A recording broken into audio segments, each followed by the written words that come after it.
حوار خاص مشاهدي السوداني مع الأسطورة المغربية والأفريقية والعربية الكبيرة كابتن بادو الزاكي، اللي رسميا أصبح هو مدير فني للمنتخب السوداني. كابتن بادو، مرحبا بك في منصات وتلفزيون السوداني. شكرا، وانا جد سعيد بتواجدي هنا في السودان. منور السودان. شكرا.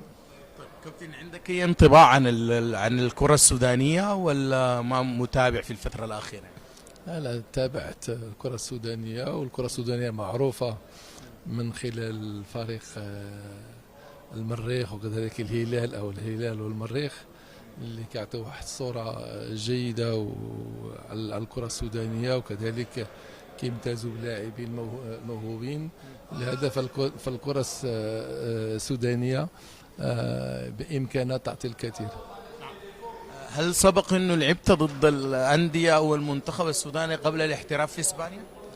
أنا أول مباراة لعبتها مع فريق الوداد، وأول سفر تاعي لأدغال إفريقيا كانت للسودان وأنا عندي 17 سنة، يمكن 76 77.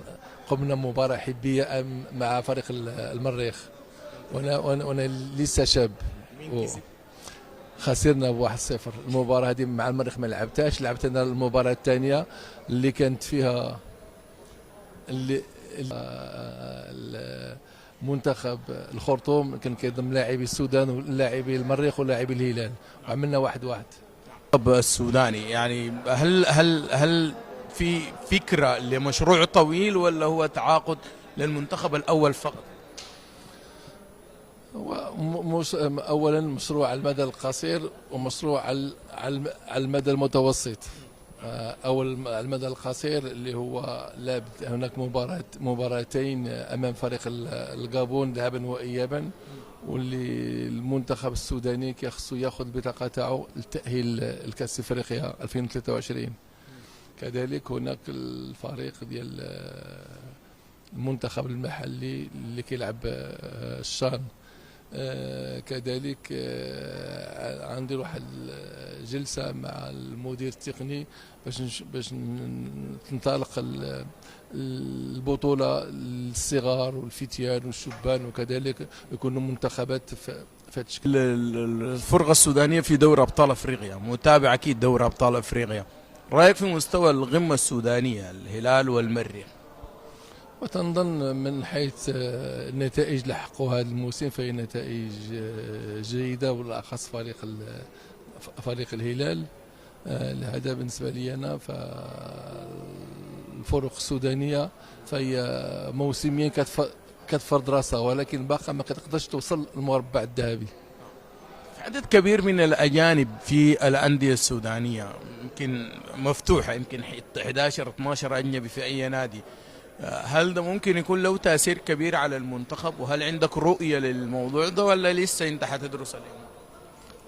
احنا كنشوفوا جميع الفرق العالمية والمحترفة عندها محترفين أجانب، ورغم ذلك فهي الكرة ديالهم فهي فرض راسها. لهذا الكرة السودانية إذا بغات تزيد تقدم للأمام لابد من لجنة تقنية، لابد من استراتيجية عمل اللي يمكن لها تهتم بالعمل القاعدي. طيب المنتخب السوداني ما في السودان ما في لاعبين بينشطوا في الخارج، يمكن في لاعبين من جنسيات او هم مواليد، فهل حيتم التواصل معاهم؟ تكلمت في الموضوع ده مع رئيس الاتحاد ولا لسه؟ تكلمنا سطحيا في هذا الموضوع هذا، وحتى الوقت ما كيسمحش بحكم قرب المباريات ديال الغابون ذهابا وايابا. لهذا فغادي نشتغل عليهم ان شاء الله في المستقبل. مباراة الغابون حتشرف عليها ولا حتكون متابع؟ حشرف عليها من طبيعة الحال. في جلسة جمعتك بالمساعد الوطني ولا لسه؟ الأمس كانت جلسة مع إبراهيم، واللي كانت عندي عدة أسئلة طرحتها عليه، ومن طبيعة الحال عرفت منه بزاف ديال الحوايج، رغم أني متابع بواحد 95% الكرة السودانية، لأن كنعرفوا اليوم بالأمور التكنولوجيا حتى حاجة ما كتخبى.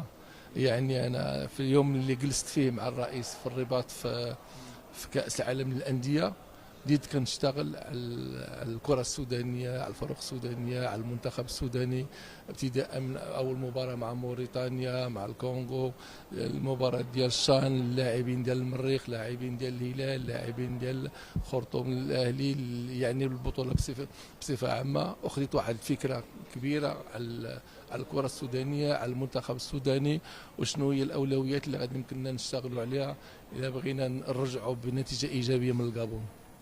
كابتن، احنا حندخل معك في مقابلة سريعة عن الكرة المغربية. المغرب الآن نمبر 1 في أفريقيا.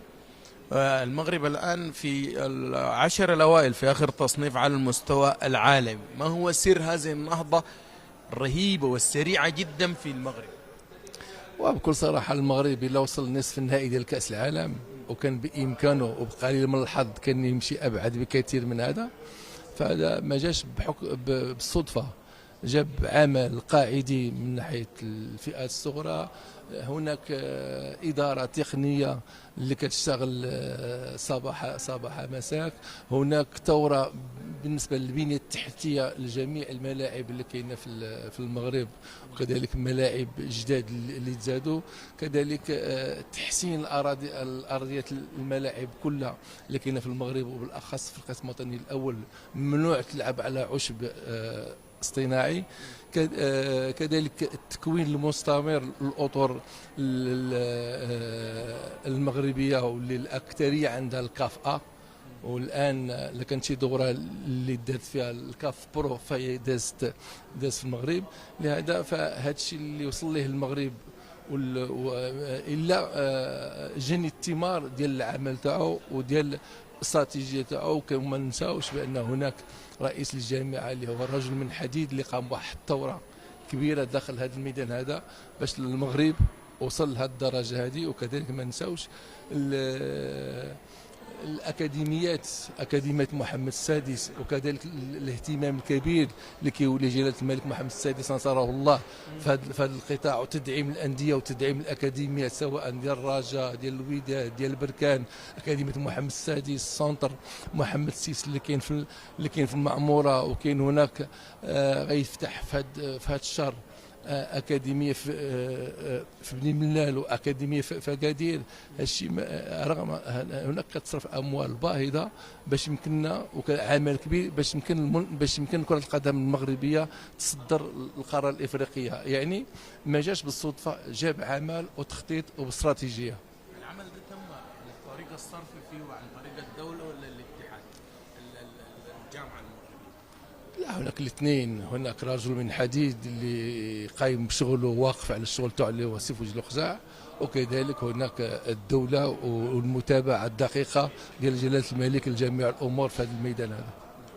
المراحل السنية في المغرب فيها نهضة كبيرة، هل هي إجبارية على مستوى الأندية ولا هي الأكاديميات الخاصة بالدولة هي اللي بتفرق؟ الأكاديميات بتشتغل. احنا ملي كتشوف المغرب في هذه الثلاث سنوات الأخيرة فهو تأهل على في مستوى على في ايديسات كأس العالم، وكذلك في الكبار الكأس العالم، وكذلك في الايفان كأس العالم. وما نساوش على مستوى الإناث فهو تأهل إلى رجعنا 5 سنين للوراء أو 4 سنين للوراء، فما كانش عندنا كرة نسوية، أو كانت عندنا فهي كانت ضعيفة وضعيفة جدا.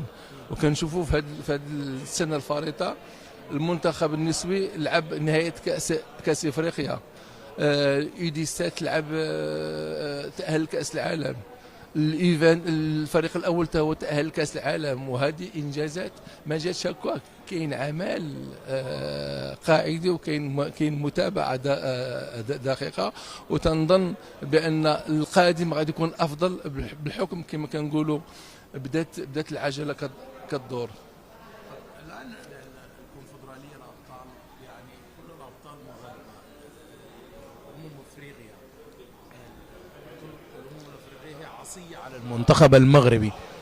شايفين المنتخب المغربي بعد المستوى الأخير في كأس العالم قادر إنه يكسبها في ساحل العجز؟